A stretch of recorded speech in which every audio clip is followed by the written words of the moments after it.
There's fear I'm going to get sick. There's fear I'm not going to give enough inheritance to my kids. There's all these things that people have fears about.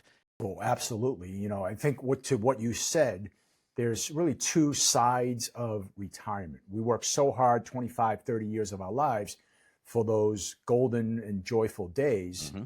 And then to your point, you know, you go from going to work every day, seeing your buddies, your pals, having lunch, maybe going out to dinner once in a while, to now you don't see those folks anymore. Right? So it's an emotional side that we have to deal with. If you have the financial part locked down, you know, and I'm thinking of people who are afraid.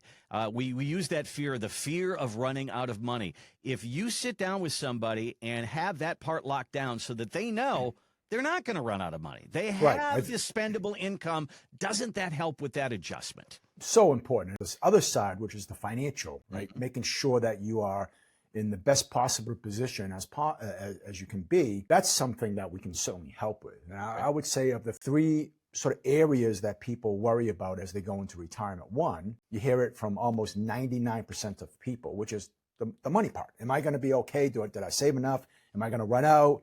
You know, what if I live to 100? That type of stuff. Mm-hmm. And the other two things sometimes people bring up to us is, number one, what if I get sick? You know, I'm seeing that right now in my own family. My mother-in-law is in her late 80s, and she went from living in her own house to assisted living to now she's in a full-fledged nursing home that costs, you know, $15,000 a month. So am I going to get wiped out? So that's the number two. What happens if I get sick? Can I afford it? Am I going to be a burden to my children? And then the third thing is, hey, you know, I have kids, I have families, I have grandchildren.